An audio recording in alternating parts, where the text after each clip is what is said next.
Ikalawang Hari. Si Elias at si Haring Ahazaya. Unang Kabanata.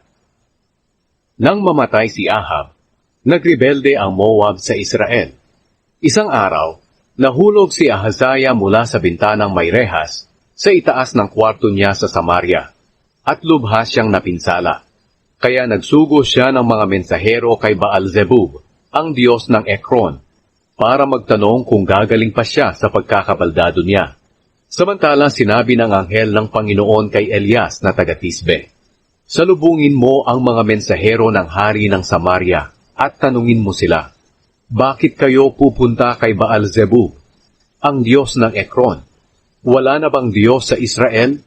Kaya ngayon, sabihin ninyo kay Ahazaya na ito ang sinasabi sa kanya ng Panginoon. Hindi ka na makakabangon sa higaan mo. Tiyak na mamamatay ka." Pagkatapos, umalis na si Elias. Nang masabihan na ni Elias ang mga mensahero, bumalik ang mga ito sa hari. Tinanong sila ng hari, "Bakit kayo bumalik?" Sumagot sila, "Sinalubong po kami ng isang tao at sinabi niya, bumalik kayo sa hari at sabihin ninyo ang sinabi ng Panginoon. Bakit nagpadala ka ng mga tao para magtanong kay Baal-zebub, ang Diyos ng Ekron? Wala na bang Diyos sa Israel? Dahil sa ginawa mo, hindi ka na makakabangon sa higaan mo. Tiyak na mamamatay ka." Tinanong sila ng hari, "Ano ang itsura ng taong sumalubong at nagsabi nito sa inyo?"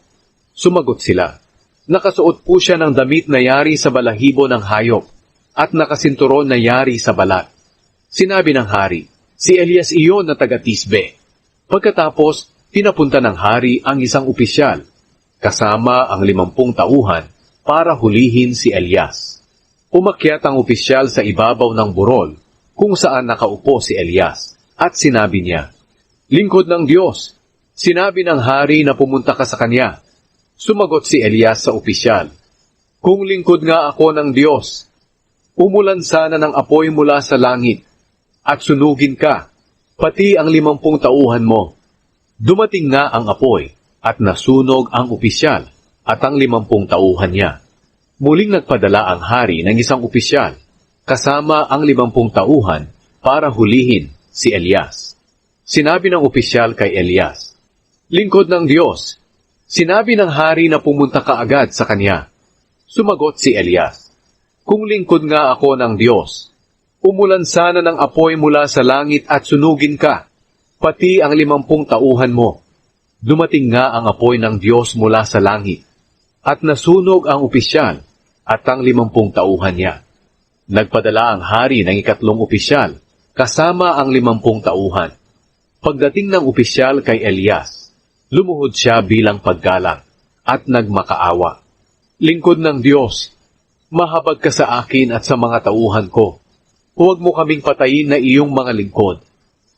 Nalaman ko na sinunog mo ng apoy mula sa langit ang 2 opisyal at ang mga tauhan nila, pero mahabag kayo sa amin." Sinabi ng anghel ng Panginoon kay Elias, "Sumama ka sa kanya, huwag kang matakot." Kaya sumama si Elias sa opisyal, papunta sa hari. Pagdating ni Elias sa hari, sinabi niya, "Ito ang sinasabi ng Panginoon, bakit nagsugo ka ng mga mensahero para magtanong kay Baal-zebub, ang Diyos ng Ekron? Wala na bang Diyos sa Israel na mapagtatanungan mo? Dahil sa ginawa mo, hindi ka na makakabangon sa higaan mo. Tiyak na mamamatay ka." Namatay nga ang hari, ayon sa sinabi ng Panginoon, sa pamamagitan ni Elias. Dahil walang anak na lalaki si Ahazaya, si Joram na kapatid niya ang pumalit sa kanya bilang hari. Naghari si Joram noong 2 taon ng paghahari ni Jehoram, na anak ni Haring Jehoshaphat ng Huda. Ang iba pang mga salaysay tungkol sa paghahari ni Ahazaya ay nakasulat sa aklat ng kasaysayan ng mga hari ng Israel.